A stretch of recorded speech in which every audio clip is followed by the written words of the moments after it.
Basil, as a young child, is an innocent. He's one of these kids that's totally swept away by his imagination. You know, he's really creative, and he's a dreamer. And in that time, especially with his father, it was a big no-no. It was something that was kind of looked down upon. You know, artists and creative people like that were kind of not accepted in that part of society. So his father really tried to stamp that out of him as best he could. Well, I think Basil's in awe of his father. There's a lot of respect there. There's a lot of fear. He really looks up to his father. You know, it's a person that, you know, has this tremendous amount of knowledge and kind of this authority to Basil. But when Basil's mother dies and leaves him, the relationship kind of changes. Basil realizes that, you know, his father tells him that he's all he has left now, and it sparks a big change in the young Basil, I think. Clara's she's the best friend, you know, the sister he always wanted, and there's a little bit more. I mean, there's mentally, she's probably the perfect woman for Basil.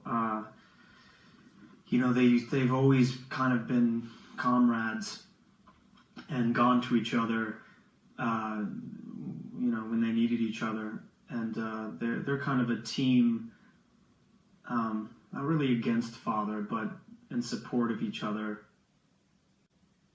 Well, John Mannion is the friend that Basil never had. Basil doesn't have any friends to speak of, really. He's a person that's just not social, you know, due to how he was raised and the restraints that, you know, his father put on him. And so John Mannion is kind of just represents this freedom, the outside world, new experience, and passion, and just this just kind of looseness that just Basil is immediately drawn to. And you know, and being that John Mannion saves his life the first time they come in contact with each other, just ups the ante for their relationship. And you know, you can understand why Basil is so smitten by John Mannion. You know, Julius Sherwin's almost like a fantasy for Basil. He is the first time he sees Julia, he can't believe his eyes. You know, she's nothing he's ever seen before. None of the, you know, she's not wearing clothes up to her neck and down to her ankles and all restrained and tied in. She's very loose and sensual and magnetic, and just probably nothing he's even ever dreamed of before. London's a great place to shoot, obviously, because it's where it happened. It's great to be around all the architecture that existed during the time, 1880s, and a lot of the people, you put them in, even the extras, you put them in the period outfits, and they look just like the photographs. I mean, they've got these great faces, and so it was great to have all that the scenery and the feeling of you know, the country, the actual place, and also the accent was great.